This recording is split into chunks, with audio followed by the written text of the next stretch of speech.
বলছি ম্যাডাম, हाय हाय इतना सुकून। আমি টোটাল সুন্দর কিউট কিউট কোনো ম্যাডাম দেখতে পেলে তার কাছে রিভিউ নেই। नंबर 1 का कभी नहीं। তিলগুলো কি অরিজিনাল? খাবার কেমন হয়েছে? খাবারও খুব ভালো হয়েছে, খুব ভালো। म्यूजिक তার সঙ্গে তোমার মুচকি হাসিটাও কিন্তু দেখতে খুব ভালো লাগছে একদম।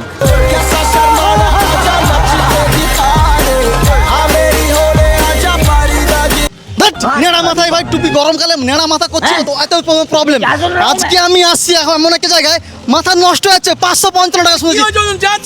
আরে চেঁচাবো না কি, তুমি কি মার্কেটে নষ্ট করতে আসো? তুমি মার্কেট নষ্ট কি প্রতিভা নষ্ট করে? আমরা একমাত্র কাঠেরা যারা বাধ্য করেছে 1300 মেনুকে 600 নামাতে। 1300 মেনু 600, ঠিক আছে।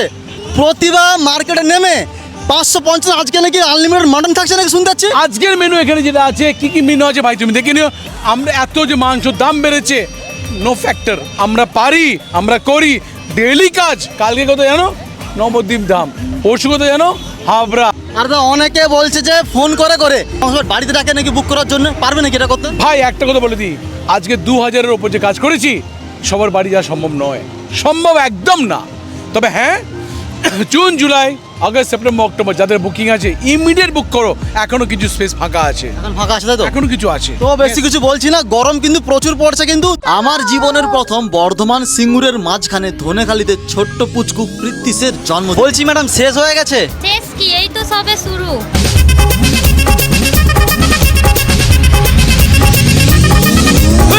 প্রতিভা ক্যাটারের যে সমস্ত লেডিস যে স্টাফ থাকে, বিশেষ করে ক্যাটারিংয়ে যে দিচ্ছে দেখো, এই ম্যাডামরাও কিন্তু দেখতে কিন্তু পুরো সুইটের মতো।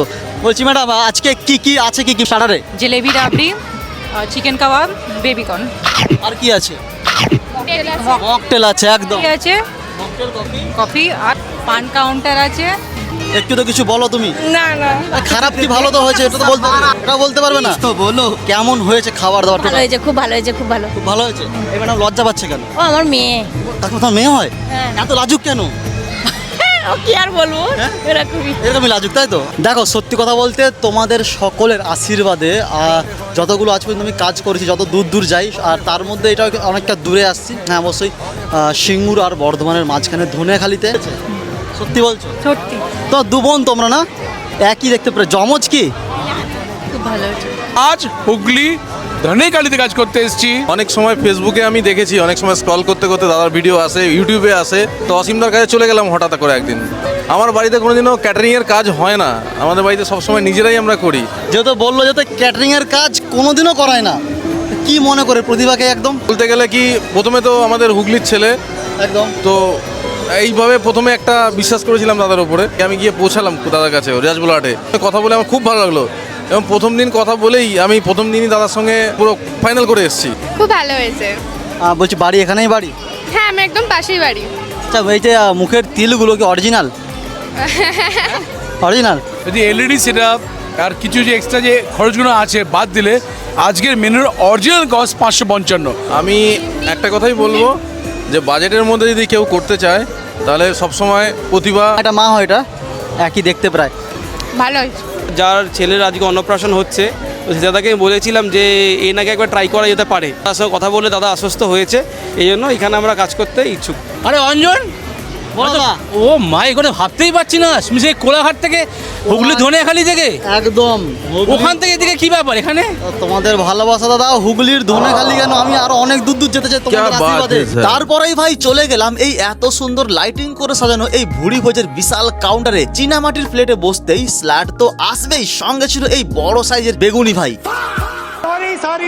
মাই মিস্টেক ভাই, এটা ছিল ভাই বড় সাইজের একটা ফিশ বাটার ফ্রাই, দেখতে বেগুনির মতো কিন্তু খেতে একদম চুমু হয়েছে বলতে পারো। সঙ্গে আসলো রুমালি রুটি, চানা পনিরের সঙ্গে তো এক কথায় ভাই জমে গেছে। তারপর আসলো সাদা ভাত, আর এই হচ্ছে একটা বেশ সুন্দর সাইজের পমফ্রেট সরষে, গন্ধটাই জাস্ট ওয়াও। আর এই গরম গরম ভাতের সঙ্গে পমফ্রেট ফ্রাই জমে গেছে পুরো। তারপর আসলো বাসন্তী পোলাও, আর এই হচ্ছে ভাই মাটন কষা। আর এই মাটনটাও কিন্তু বেশ সেদ্ধ স্টিম। প্রতিভা ক্যাটারের কিন্তু প্রত্যেকটা জায়গায় বিশেষ করে মাটনটা কিন্তু কিন্তু এতটাই সুন্দর, এতটাই স্টিম হয়, জাস্ট চুম্বেশ্বরী বলতে পারো তোমরা। তারপরে কি ভাই, পাঁপড়, পায়েস, কেশরভোগ, সন্দেশ, আর পায়েসটা কিন্তু আমার খুব প্রিয়। তোমরা যারা জানো, অনেক দিন থেকে দেখছো আমাকে, পায়েস আমি কম বেশি একটু নিয়ে থাকি। আর এই আসলো মাটির বাটিতে করে ফালুদা কুলফি, প্রথমবার খেলাম, ভালোই কিন্তু হয়েছে খেতে। তারপর ছিল এই বড় মহারাজা পানের স্টল। দাদু কেমন হয়েছে, কেমন ভালো? এখন পর্যন্ত কি কি খাওয়া হয়েছে? এটাই খেলাম। আচ্ছা আচ্ছা। बाहर कैसी भी दुख की परिस्थिति हो, यदि हमारा मन ठीक है तो हम हर परिस्थिति से लड़ सकते हैं। बाहर कैसी भी अनुकूल परिस्थिति हो, यदि हमारा मन बोर है तो हम किसी भी परिस्थिति से लड़ने लायक नहीं।